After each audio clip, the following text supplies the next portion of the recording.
Hey guys, it's Chris. Two real quick notes before we get started. First, I'm going to be talking about Dinner's Ready during this podcast, and I'm going to be talking about the cards. So I'm also going to be including media in this podcast for you to be able to look at the images of the cards or an image of the card while I'm talking about it. So if you're on your mobile phone, you should be able to either click or scroll and see those images as I'm talking about them. The other point is Dinner's Ready is now available on Kickstarter. So please, if you listen to the podcast and you like it or you've seen my obnoxious posts online, please go to our Kickstarter, or you can go to dinnersreadygame.com and it will forward you to our Kickstarter and help us bring this game to life. Thanks for listening.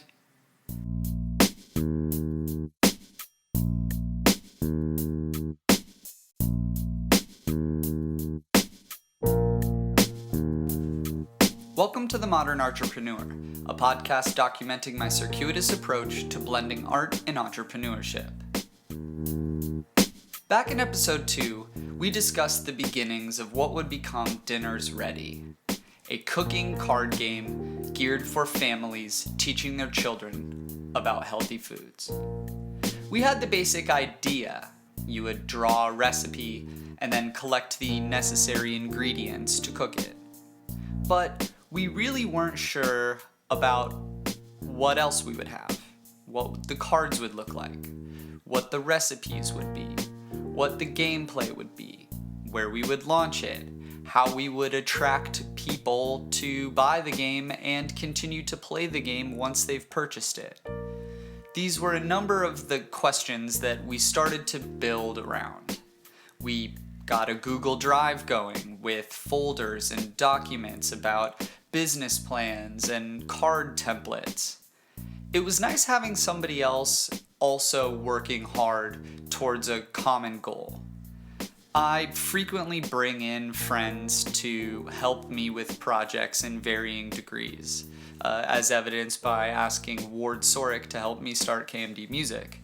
But this time I wanted to approach a new friend and somebody who I knew would be able to really bring a powerful force to the game.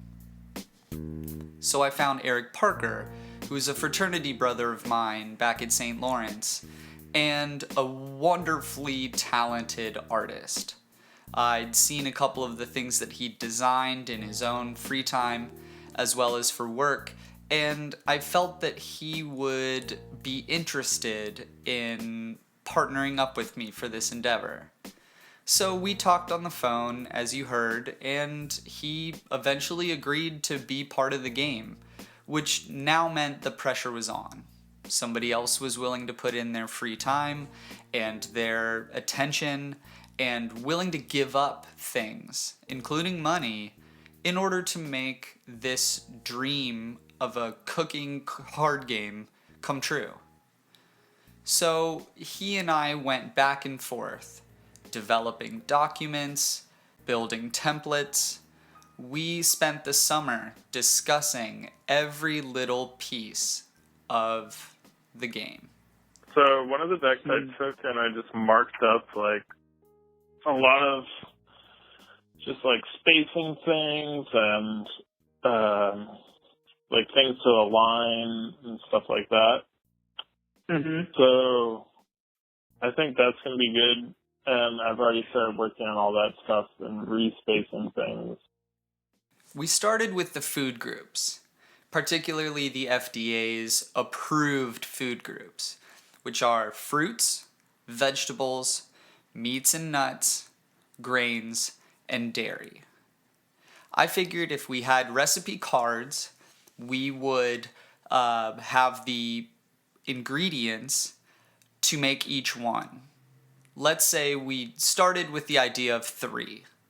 Each recipe called for 3 ingredients, 1 from each of the 5 food groups. So I started making the different combinations. I assigned each food group a letter, A through E, and then created the number of 3-digit combinations amongst all of those.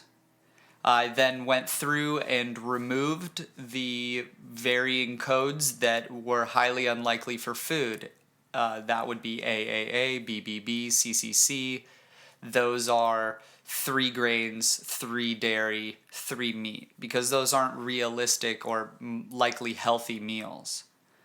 So once we had our matrix of ingredients and recipes, we ended up having 30 recipes that could be made from varying combinations of the ingredient cards, about 50 of which we ultimately decided we would include in the game. Many of these are doubles, and some are even triples. But we knew that if we had that premise, the food groups as the structure for filling out the recipes and filling out and designing the ingredient cards, kids would perhaps subliminally learn about the food groups and what foods come from which food groups. The most important part about teaching about this game isn't teaching people how to make specific recipes. It's teaching kids about the ingredients and the versatility of ingredients by giving them a generalization of how a recipe can be made. The recipe cards would be a huge point of discussion for Eric and I during the summer. We started with this grandiose idea that we could recreate the full recipe for creating a healthy entree onto the card. We wanted to have the name and a picture and the 3 key ingredients and the handful of other ingredients written out with a series of coded images that would tell you how to cook the meal. Preheat to 450, stir ingredients together, pour into a pan, cook for 45 minutes. We believed that we could provide that information in a visually attractive way. And as the cards progressed, we realized that in order to make this game successful, we have to address the gameplay as well as the educational element. If we make beautiful cards that don't play well together, we've simply made flashcards with information and pictures. So what we had to do is we had to pull back from our desire to educate players of a full recipe right there.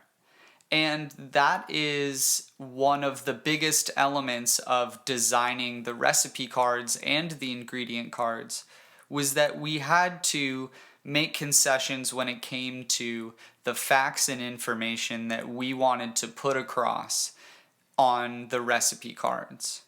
So as these test decks have developed and continued to develop, we've moved from a very complex card down to a very visually simple card.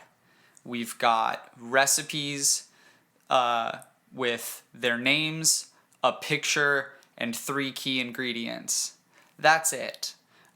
You can look at the title of the card and learn the name for the recipe, and then if you want to make it, you will be directed to the cookbook, the digital PDF that comes along with this game, that is going to include the frequently asked questions, the instructions, the gameplay rules and regulations, a forward to parents about their role in playing this game and continuing the education that this game is providing.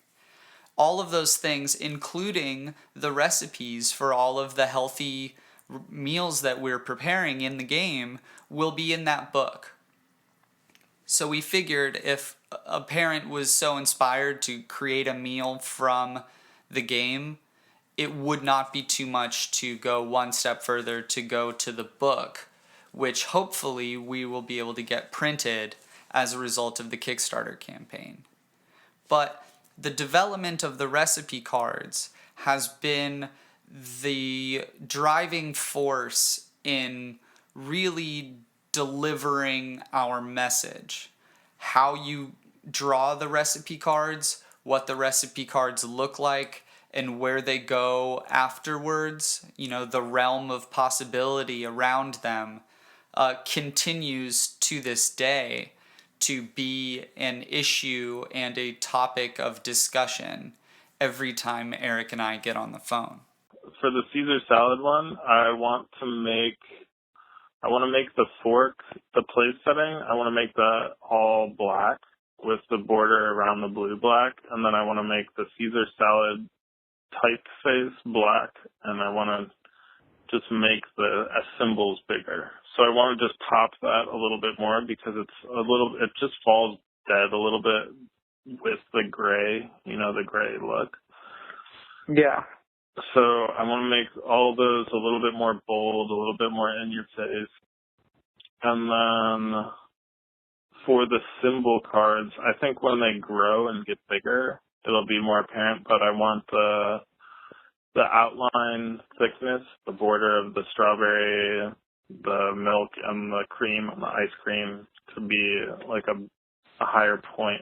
So I think right now it's probably like 0.25 point, you know what I'm saying? Like the stroke is probably 0.25, but I want it to be like 0.75 or let's just say something like that.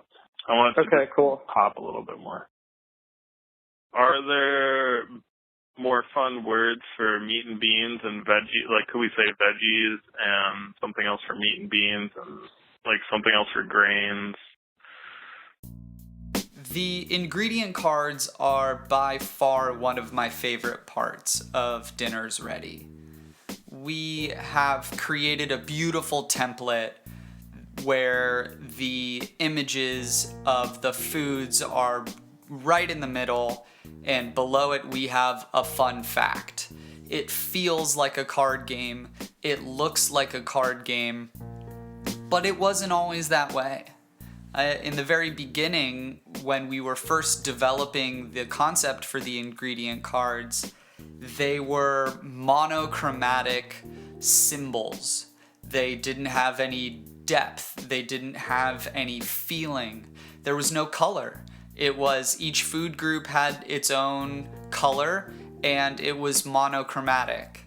We ran into some visual problems, some visual cues that didn't support our message. The broccoli is green, but tomatoes aren't green. Good tomatoes that you'll want to use aren't green. And to portray the tomato as a green, flat, monochromatic symbol really diminishes the power of that card as a teaching tool. So when we came about the developing the cards, it was brought to our attention that it wasn't real. It didn't feel like food. So we've continued to pull more information, more visual cues in and out of the card. We also had examples of information on the card like facts. We had a fact about it, but we also had a listing of other kinds. So we would have the apples card, for example. We had Washington apples and Granny Smith apples and a list of other apples, which in the end was really superfluous information. We didn't need to educate about any of the particular ingredients that we were putting into the game in a grand scale. There's over 5,000 different kinds of apples. Why list a few when what we're really trying to do is promote use and the versatility of whole ingredients across the spectrum of dining. Apples can be in appetizers, apples can be in entrees, and apples can be in dessert. And for kids to understand at an early age through gameplay that the apple card, just like the apple that is on the kitchen counter, can be used in a lot of different ways, and it can be healthy at the same time. So we found ourselves putting forth a lot of information on the ingredient cards and then again gleaning back. So now we're in the same process with the recipe cards, in that we're really refining and maximizing the little bit of fun fact text on each card. We want to make it enjoyable. We want to make it worth reading. Because, truth be told, parts of this game feel like they could be played without reading the text. And I'm sure that many will play without reading the text. But if we present it there as a way of enhancing the gameplay, it should be educational and poignant and really worth the time and the space in the game itself. So these cards are by far my favorites. Hopefully we'll be able to include them all, but among my favorites are the onions and the beef and the stone fruit. They're just beautiful cards. They feel like a game, and it gets me excited to play the game every time I come across the latest versions of the ingredient cards. It doesn't need to be, so over the top informative, but Totally. like having based in good solid facts. Like the facts may be more detailed, but we don't need to actually highlight, every single word in that fact. Yeah, I think once we take out some of that information, I can drop down the image a little bit more, make the top text a little bit bigger, and make the body text a little bit bigger. It's come a long way for sure, and I'm really happy that we have all the information right now in front of us, and we can make those edits as we need them. A card game isn't a card game unless there are special cards. So Eric and I designed 2 sets of special cards. The first set are secret ingredient cards. These are essentially wild cards, but they can only be used within a specific food group. So there's a secret ingredient for dairy, and that can be used for any of the dairy ingredients in any of your recipes. There's one for grains, fruits, vegetables, meats, and dairy. So all 5 have one secret ingredient card. But that way, if you are looking at other people who already have an ingredient that you need, and you think that you're not going to be able to get another one, you'll be able to get a secret ingredient card to substitute. So we thought that that would be a good addition. So for secret ingredient, I kept it, it's not faded at all. It's the same opacity. Great. And I'll send you a picture of what it looks like. But what I was thinking was changing the verbiage to this. So for the grain one, if you can see secret ingredient on the top, the question mark, and then it says wild card. And I was thinking about changing that color to yellow. I was just playing with it. And then I was thinking about, for the bottom part, changing to this secret ingredient can be substituted for any grain ingredient. And then I was going to change each one for, for fruits. For the respective food group. Yeah, this secret ingredient can be substituted for any fruit ingredient. And then this secret ingredient can be substituted for any dairy ingredient. So it kind of gets it a little bit more specific, because the current verbiage wasn't that specific. We also had rotten ingredients. And this is another one of those issues where we've continued to develop and flush out the role of these rotten ingredients in the game. Does it make you miss a turn? Do you get to give it to somebody else to miss a turn? But designing these cards was an interesting approach because the text on those cards needs to indicate the gameplay that follows drawing that card. So as we've continued to define the role of those rotten ingredients, we've had to continue to update those cards so that they properly reflect that position and how you would play them in regards to the game. In my mind, the lose a turn card was just like, the way that we actually ended up playing was interesting because we understood it as lose a turn, you don't have to have any of these ingredients. So when you held it in your hand, you could just play it whenever. And that just meant like they would lose that turn to either draw a card or discard.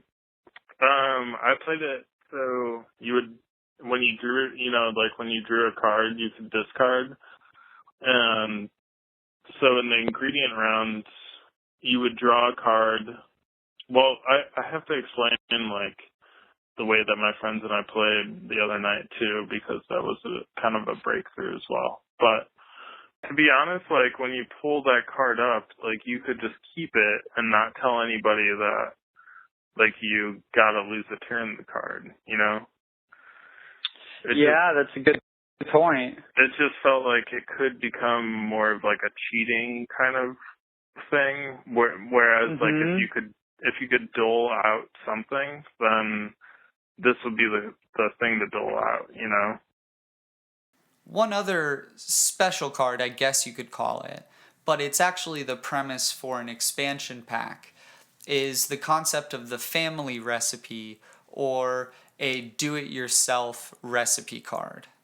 So what we were hoping is that families would commemorate their recipes, their favorite recipes, mom's chili, dad's famous pork tenderloin. They would commemorate those recipes in the gameplay by writing down the recipe, filling out the recipe card to properly fit in with the game. And that way kids would be encouraged to remember recipes and again witness the interplay between the cards that are on the table and the food on their plates. The family recipe card, I was thinking about just making everything a little bit darker. So that's a little bit more legible, and then getting rid of the and symbol and just sizing everything the same way that all the other recipes are sized. So like if we move down the actual picture frame part, we move down that picture frame part in the family recipe. Just making sure everything's consistent, I agree. Each one. Totally. So making family recipe typeface darker, making ingredient number 1, 2, 3 darker, and those lines a little darker too.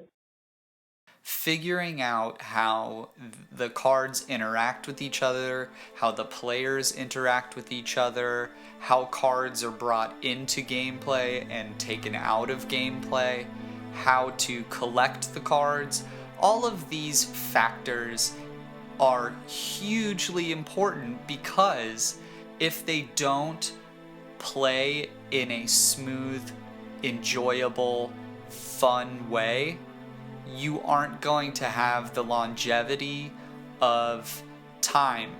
People are not going to want to play your game after the first time if it takes so long, or it's rough gameplay, or they end up making up their own rules in order to supplement the shoddy rules of the game. That's a big fear for us, and we need to address that in every way that we can. So we've been continually turning through the instructions. How many cards do you draw in the first round? How many ingredients do you draw? When do you draw? When do you play? All of these things have been put to the test in the form of play tests and talking to other game creators about the game and giving people an opportunity in a really unbiased way to tell us how they feel about the game. And it is hard to hear that somebody thinks the concept is brilliant, but they wouldn't play it again. And I heard that once in the beginning, and it changed my mindset ever since. I've taken that card game back to them, to the latest incarnations, and what they've begun to come around. And that's what we need to do before we can put the game out into the world. It needs to be a game that's enjoyable, fun, and that when you're done playing, you'll want to play another hand, you'll want to play another round, but you can't because dinner's ready. The biggest problem is just having the time to do it, man.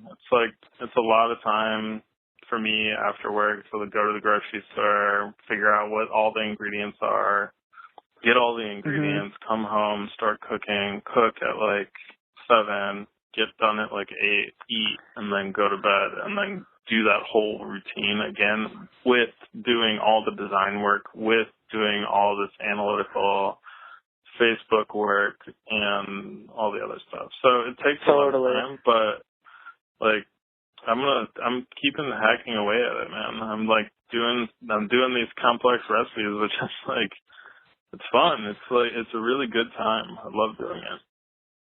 As a game designed for families by two men who do not have families, we knew that this was going to be a challenge to get out into the world to the families and to the people who need these games the most.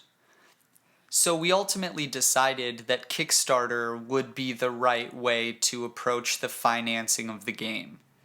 By inviting crowdsourcing, we are showing families the opportunity to participate in the game at an early level in its conception and help us develop it as we go along by giving the support of the game at an early stage.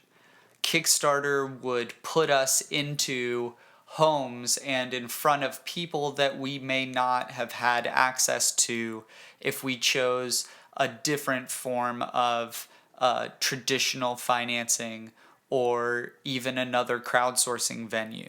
So we did know that we wanted to go with Kickstarter to finance. But on the other side of this, we really wanted to share this game with the community. We wanted to get it into the hands of organizations and charities that are also promoting childhood nutrition in their own endeavors. We didn't want to take their place. We wanted to supplement that. So Eric and I talked about how we could give back during the campaign. And that is where you run a risk, and that's where Kickstarter has its rules. It doesn't allow you to include charitable or organization incentives in the campaign because it's difficult to follow up on them, and you don't want there to be misconceptions on the side of the backers.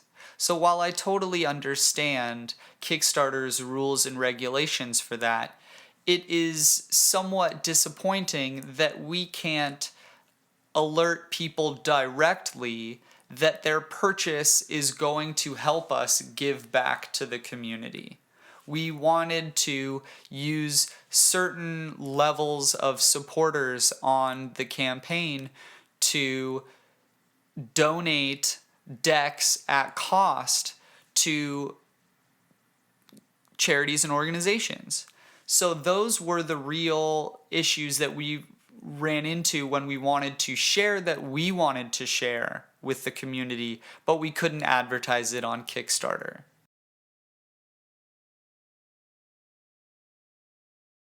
We also knew we wanted to give some credibility to our game. So we reached out to a number of chefs and celebrity chefs and well-known people in the nutrition world and cooking world who shared our mission and our desire to give back to the communities and to teach cooking in a new, fun way to children at an early age. And we sent out hundreds of emails and made tons of calls. And in the end, we came up with 2 celebrity chefs that we could not be happier to be working with. We're working with Chris Hodgson out of Cleveland and Robin Miller. Both are well-known and well-respected in their realms and their runs on Food Network. So we knew with their participation, not only in giving feedback on the game, but providing recipes to use in the game, we would be giving a little bit extra touch, a little bit extra credibility, a little bit extra emphasis on the fact that we are drawing on well-respected beliefs and traditions to push the game forward. And we, again, could not be happier with the partner chefs that we have.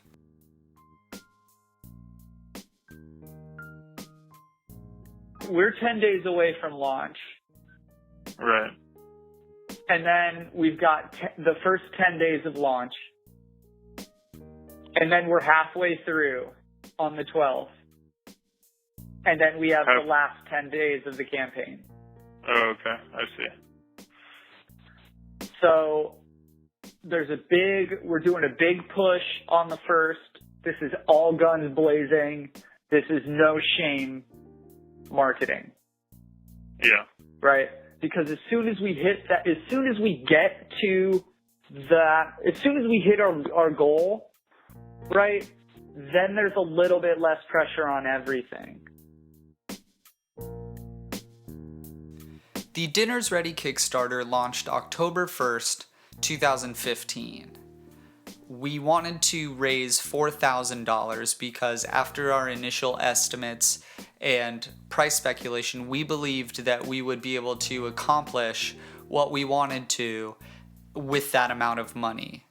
Obviously, we wanted to raise much more than that.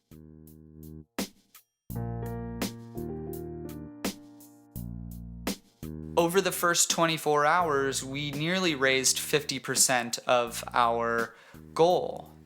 But then we started slowing down, and the Kickstarter platform really does build on momentum. So when you plateau, that's when you go under. And the first weekend after we launched, we plateaued.